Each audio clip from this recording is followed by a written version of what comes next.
तुमने सुनी ही है, उन्होंने मरते मरते बताया है, यहां से कुछ ही दूरी पर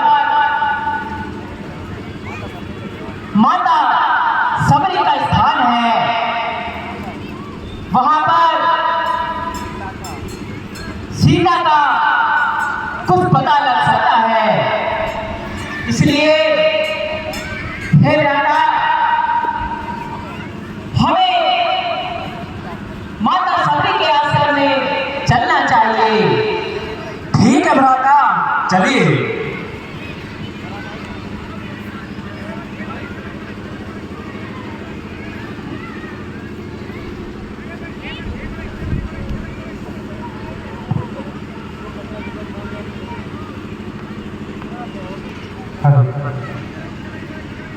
ना जाने मेरे प्रभु राम का वर्षों की प्रतीक्षा, फिर भी अभी तक प्रभु का कहीं कोई आने का संकेत नहीं। लेकिन मुझे अपने गुरु पर पूर्ण विश्वास है कि अगर उन्होंने कहा है कि राम इस कुटिया में आएंगे तो अवश्य आएंगे। राह निहारत थके नयन, ना करते विश्राम। राह निहारत थके नयन, ना करते विश्राम। गुरु मतंग कह कर गए, एक दिन आएंगे राम सारू, एक दिन आएंगे राम।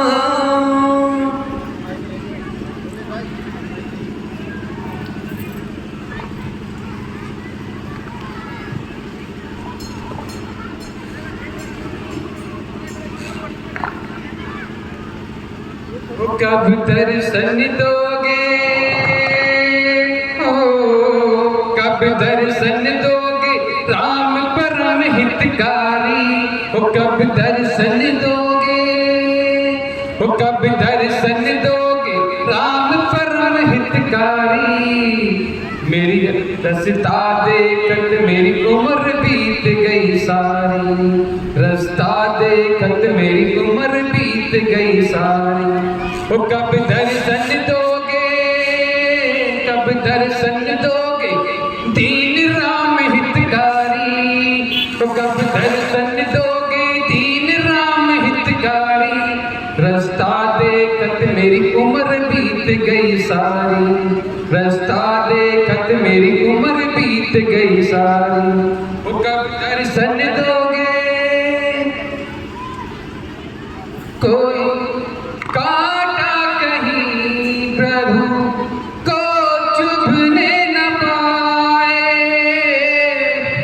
कहीं कोई काटा प्रभु को न चुभने पाए। इस राह में मैंने चुन चुन कर पुष्प बिछाए, मीठे फल चख कर, ओ मीठे फल चख कर नित्य सजाऊं थारी। मीठे फल चख कर नित्य सजाऊं थारी। रास्ता देखत सबरी की उम्र गई सारी, रास्ता देखत मेरी उम्र बीत गई सारी। श्री राम चरण में प्राण बसे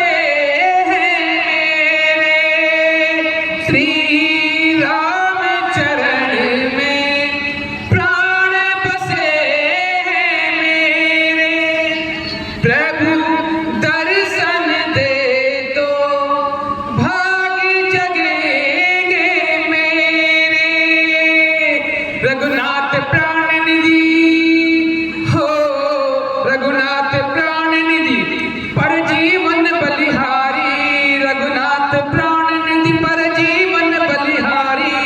रास्ता देखत मेरी उम्र बीत गई सारी, रास्ता देखत मेरी उम्र बीत गई सारी। वो कब दर्शन दोगे, वो कब दर्शन दोगे दीन परम हितकारी। रास्ता देखत मेरी उम्र बीत गई सारी, रास्ता देखत मेरी उम्र बीत गई सारी। वो कब दर्शन देंगे, वो कब दर्शन देंगे राम परम हितकारी। रास्ता देखत मेरी उम्र बीत गई सारी। हे तात लक्ष्मण, मुझे तो लगता है यही माता सबरी का आश्रम है। चलो हमें आगे चलना चाहिए। चलिए। कब आओगे प्रभु? हे प्रभु राम, कब आओगे? हे भाइयों, कैलाश और गुंजू के साथ लिया कर्मचारी उनको मैनेजर साहब बुला रहे हैं।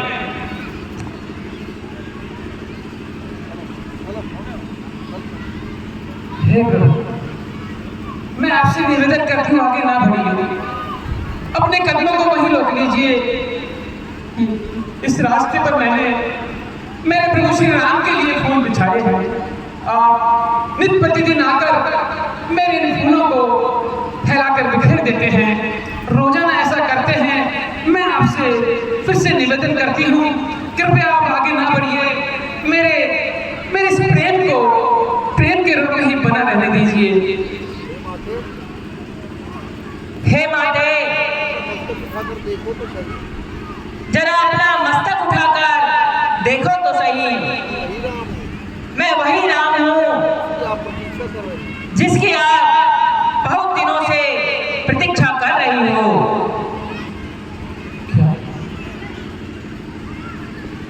क्या आप ही वो राम है जिसे मेरे गुरुदेव ने कहा था कि वो एक दिन इस कुटिया में अवश्य पधारेंगे। हे प्रभु मुझे क्षमा कर दीजिए प्रभु, मैं आपके रूप को देखकर आपको नहीं पहचान पाई और मैंने इतना बड़ा अपराध कर दिया प्रभु। मैं वर्षों से जिस भगवान की प्रतीक्षा में यहाँ पर बैठी रहती हूँ, आज जब वही प्रभु मेरे दर पे आए तो मैं उन्हें ही पहचान न सकी। ये नीच बुद्धि की औरत अपने प्रभु को नहीं जान पाई। मुझे क्षमा करना प्रभु, मुझे क्षमा करना। हे माते, जरा धैर्य धारण कीजिए, उठो, मैं तुमसे यहाँ पर मिलने आया हूँ। हे माते, चलिए अब आश्रम में चलते हैं। आइए प्रभु, आइए पधारिए, आइए प्रभु, आइए। सबरी ने भगवान राम के लिए इच्छा रखे हैं, रास्ता बुलाते हुए उनको अपने आश्रम में लेकर के आ रही हैं। बड़ा भावपूर्ण दृश्य है। माता सबरी एक भिल्ली जाति की महिला है। भगवान राम यदि सबरी के आश्रम में नहीं ले आते तो उनका काम कोई बिगड़ने वाला नहीं था। सबरी की भक्ति से धन्य करने के लिए आप भी बैठिए।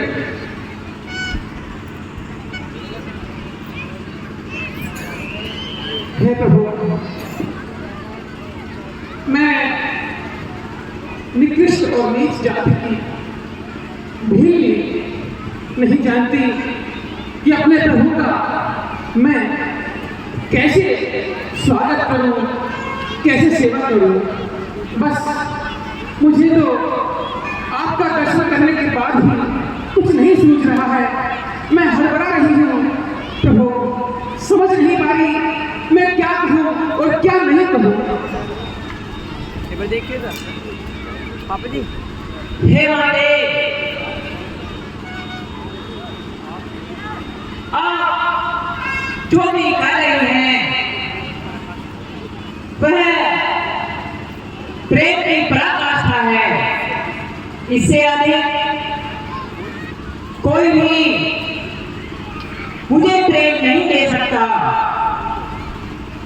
आप स्वयं को दोषी न माने। आप तो मेरी सबसे अच्छी भक्ति हो। बड़े दूर से चल के आए हैं, बाकी बातें तो मैं फिर कर लूंगी, परंतु आप भूखे होंगे तो मैंने बाग से ये अच्छे अच्छे बेल आपके लिए, प्रभु आपके लिए मैं चुन कर लाई हूँ।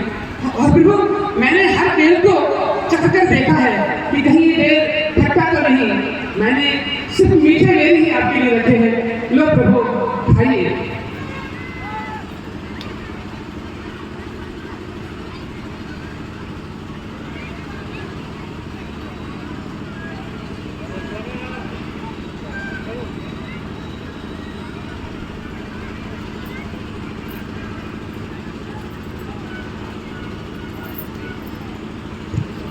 भगवान बड़े प्रेम से शबरी के द्वारा दिए हुए झूठे बेरों का आनंद के साथ भक्षण कर रहे हैं। हे मारे, इस भोजन में तो बहुत ही अत्यधिक स्वाद है। इस भोजन में मुझे माता की याद दिलाती है। बहुत ही अच्छा भोजन है। ऐसा भोजन तो कभी सीता ने भी नहीं परोसा। इतना स्वादिष्ट भोजन आपके आश्रम में, इतना स्वादिष्ट भोजन प्राप्त हुआ है। हे प्रभु, आप तो भक्त वत्सल हैं और अपने भक्तों की पढ़ाई करना तो आपका स्वभाव है, वरना मैं एक ढीली, एक नीच जाति की औरत, उसे भला क्या सत्कार आएगा और क्या वो भोजन बनाएगी। प्रभु मैं तो बस जो मेरे पास है मैं आपको वही खिला रही हूँ। मैं वर्षों पहले यहाँ पर गुरु मदन के पास आई थी और जब मेरे गुरु देवलोक को जाने लगे तो जाते जाते उन्होंने कहा था, हे शबरी तुम इसी कुटिया में रहो। एक दिन यहाँ स्वयं प्रभु श्री राम अपनी पत्नी को खोजते हुए यहाँ आएंगे और तुम्हें दर्शन देंगे। बस प्रभु तब से नित्य प्रतिदिन मैं प्रातःकाल से ही आपकी प्रतीक्षा में राहों पर फूल बिछाए बैठी रहती थी। बस मन में एक ही विश्वास था कि मेरे गुरु जो मुझसे कहकर गए हैं उसमें समय भले ही लग जाए, परंतु वो सत्य होगी। और आज मेरे गुरु का कहा वचन सत्य हुआ। मैं कृतज्ञ हूँ। आप मुझसे जो भी चाहें सेवा के लिए कहें, मुझे प्रसन्नता होगी। आप बस ये बताइए किस प्रकार मैं इन प्रभु चरणों की सेवा करूं, मुझे बताइए। हे तात लक्ष्मण, ये बेल कितने स्वादिष्ट हैं, लेकिन आप इन्हें खाए क्यों नहीं? लक्ष्मण तुमने खाया न बेल, देखो तो कितना मीठा है। पृथ्वी से ले आकाश तलक जो कुछ है इससे फीका है। तुमने भी बहुत खिलाए हैं पर इनसे बढ़कर स्वाद नहीं। सीता का परोसा हुआ भोजन देता इतना आनंद नहीं। हे तात लक्ष्मण, इस प्रकार से परोसा हुआ भोजन अनादर नहीं करना चाहिए। राम जी के कहने से लक्ष्मण ने ले तो लिया डरिया में का बेर, किंतु गुप्त राम से पीछे फेंका बेर। कर तो डाला ये कार्य मगर मन में कुछ खटका बना रहा। अंत अंतर्यामी की आंखों से ये भेद भला कर छुपा रहा। एक कथा गाड़ी आएगी, द्रोणागिरि जाकर गिरा वही, रघुराई की इच्छा से औषध संजीवन बना वही।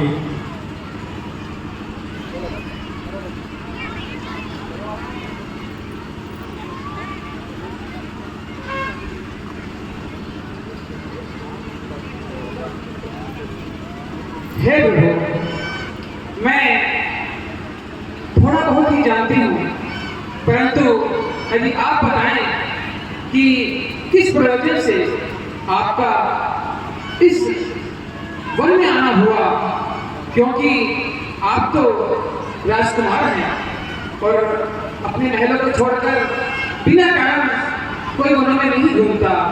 मेरी ये जिज्ञासा को शांत कर दी प्रभु। हे भक्ति, हम दोनों भाई राम लखन वनवासी बन कर आए हैं। अपने साथ सीता को भी इस दंडक वन में लाए हैं। दुर्दिन ने ऐसा कर डाला, उसे और पिता का मरण हुआ, इसे और कुटिया से सीता हरण हुआ।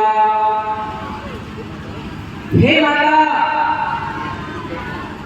हम दोनों भाई पिता की आज्ञा अनुसार 14 वर्षों के लिए वन में आए हुए हैं, लेकिन बीच में ही किसी निशाचर के द्वारा सीता का हरण कर दिया गया।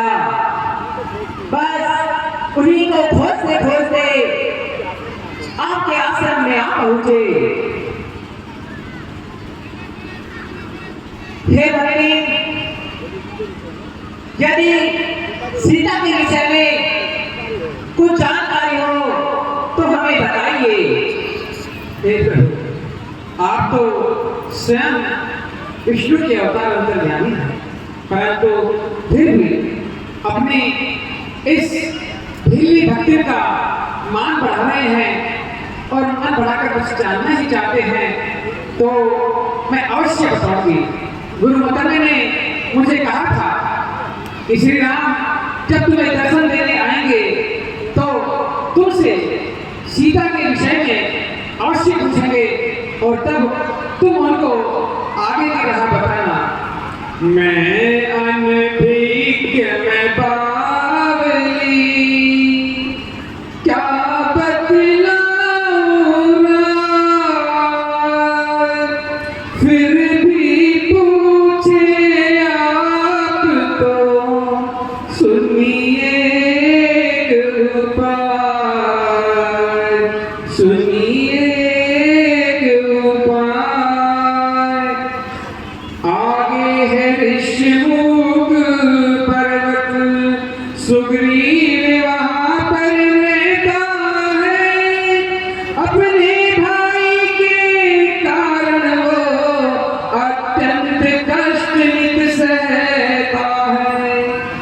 बस वही पधारे महाराज, सीता की सुध मिल जाएगी। जो कलियां मुरझाई है वो उसी जगह खिल जाएगी। हे प्रभु, यहाँ से दक्षिण दिशा में ऋषिमुख पर्वत है, जहाँ पर सुग्रीव अपने भ्राता बाली का सताया हुआ और अपने भाई से अपने प्राणों की रक्षा के लिए ऋषिमुख पर्वत पर रहता है। इस समय उसे अपने प्राणों का भय है। आप उनके पास जाइए, उनसे मित्रता कीजिए और उनका दुख हरिए। आगे का कार्य जो भी होगा वो स्वयं आपके सामने आ जाएगा। प्रभु, जाने से पहले मैं आपसे कुछ चाहती हूँ, तो प्रभु अगर आपकी आज्ञा हो तो मैं अपनी इच्छा आपके समक्ष रखूं। कहिए माते, तुम क्या कहना चाहती हो? हे प्रभु, ये जो शरीर है, ये तुम काय ऐसी है जो हमेशा साथ नहीं देती। इसे छोड़कर जाना नहीं। मुझे अपने तन से कोई मोह नहीं। बस प्रभु, मैं तो इन चरणों में अपना ध्यान रखना चाहती हूँ और आपकी नवरा भक्ति का ज्ञान आपसे मुख से सुनना चाहती हूँ। आप बस इतना कर दीजिए, मैं कृतज्ञ हो जाऊंगी प्रभु। हे प्रभु, बस आप मुझे नवरा भक्ति का ज्ञान दे दीजिए। हे भक्ति, तुम्हारा प्रश्न बहुत ही उचित है। नवरा भक्ति तो बहुत दूर, यदि किसी में मेरी एक भी भक्ति हो, वह बहुत सागर से पार होकर जाता है। मैं तुम्हें नवरा भक्ति कहता हूँ, आप ध्यान लगाकर सुनना। प्रथम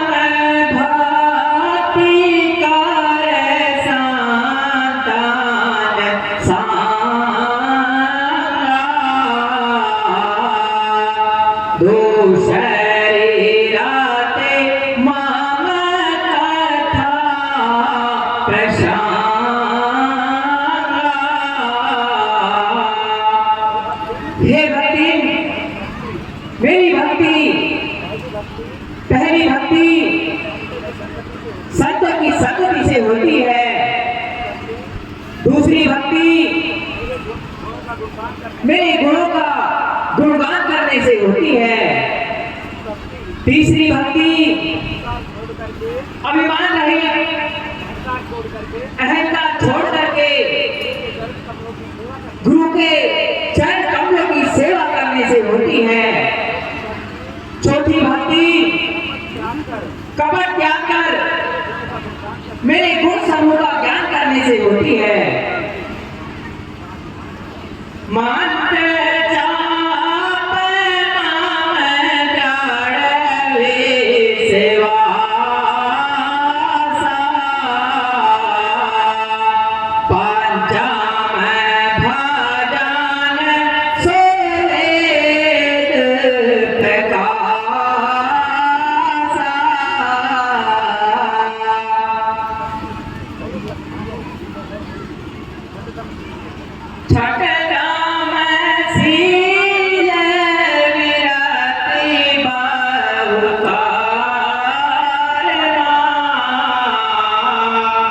मेरा तनिया तारे साजान धारमा।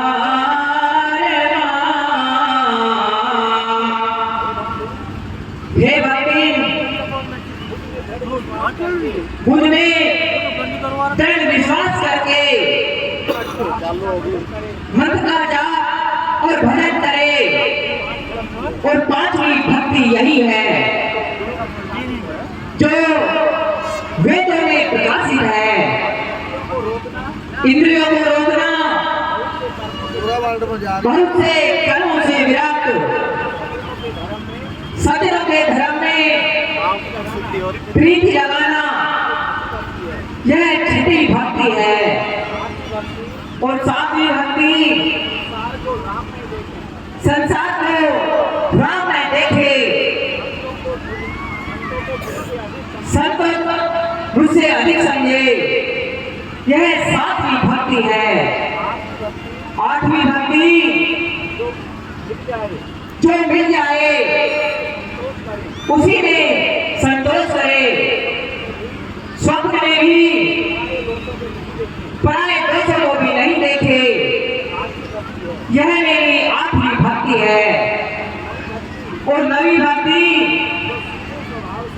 जो सीधे स्वभाव से निष्कपट बर्ताव करे और वाणी में भरोसा रखे, उसी प्रकार का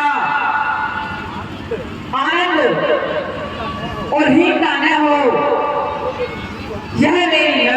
भक्ति है।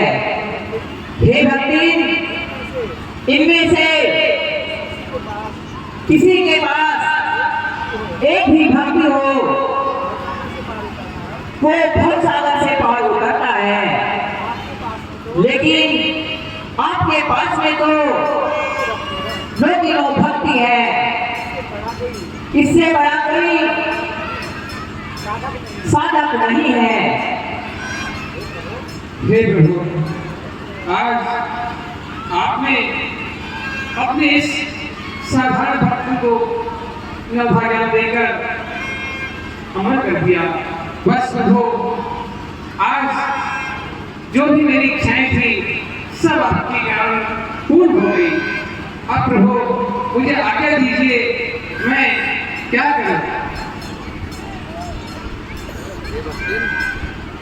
हे भक्ति, आपके गुरु के वरदान के अनुसार, आपके गुरु के वरदान के अनुसार अब आप मेरे धाम को प्रस्थान करें।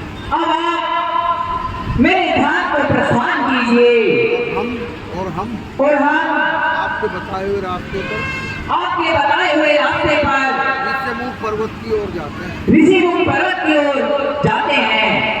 हाँ प्रभु, मेरे गुरु मदन मुझे बुला रहे हैं। मैं उनके चरणों में जाने के लिए तत्पर हूँ।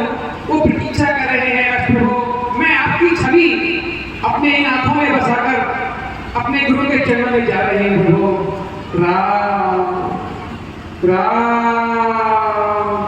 राम। भाई ब्रो, डॉक्टर साहब, सबने भगवान राम के समक्ष ही अपने गुरु के लोक को प्रस्थान कर दी और भगवान राम लक्ष्मण हे राम लक्ष्मण ऋषिमुख पर्वत की ओर प्रस्थान कर दिया। देखो, ये जो वास्तविक भक्त होते हैं उनकी यही एक पहचान है। मेरी आंखों के आगे नवदा भक्ति का ज्ञान प्राप्त कर